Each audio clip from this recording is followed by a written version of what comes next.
When I was watching the tremors today in the area of the Svartsengi volcanic system, I noticed something very unusual.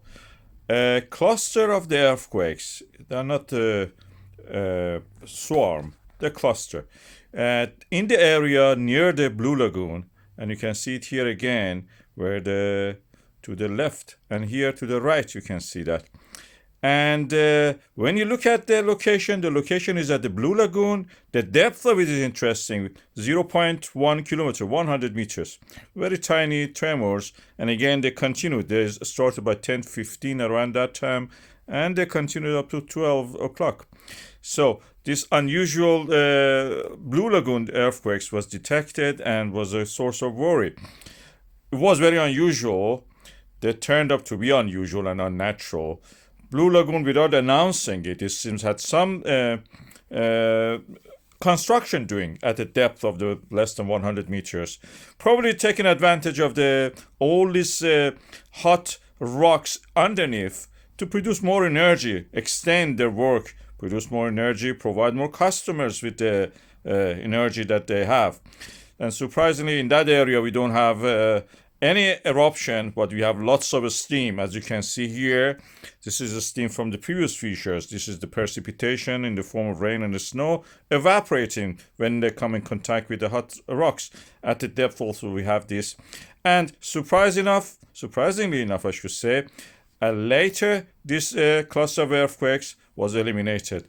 They were unnatural, nothing related to the system of the Svartsengi volcanic system. Our colleagues in the Icelandic Meteorological Office deleted them from the data. I have a video about the current situation in that area. Watch that, please. The earthquakes in the whole Iceland seems a little bit slower than the previous update that I had. And I had it a few days ago. This is the IMO update I'm talking about. And you can see this is North Atlantic. You can see that all along the plate boundary we have earthquakes. Recently that's reduced in the Reykjanes Peninsula especially. Most of the concentration is actually in the Krýsuvík area, volcanic system of the Krýsuvík, which is now subsiding because of the earthquakes. You can see that in the Reykjanes Peninsula. I show that GPS data and the interferometer shows that we don't have much uplift in respect to the previous reference point of the 9th of October. So it's quite calm in that sense.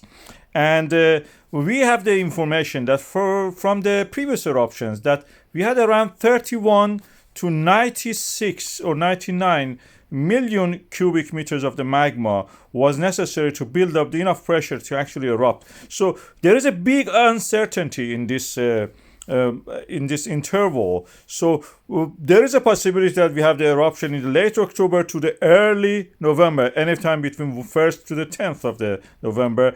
Next update of the IMO, surprisingly, will not be other than in the 11th of the November. So there is a chance that we have in this period of time that we will see a lot of steam rising due to the precipitation on the hot lava, creating this steam. It may be normal, but we have in the previous cases something like that happening. The latest data shows that the risk assessment stays the same. In the fissure area, we have the highest risk, and the risk reduces as we go further away from it. So this is the latest update on that.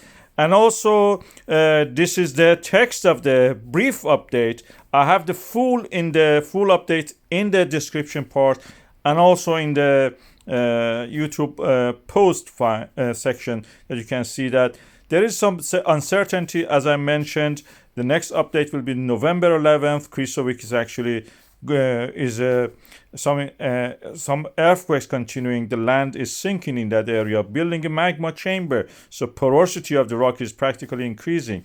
So in the Svartsengi, we don't have that much uplift at the moment. And this is all that we can say at the moment. So we have 14 million cubic meters of the magma under the Svartsengi, multiplied by 3 density of the basalt almost. That makes it to 42 million cubic meters or megaton of magma.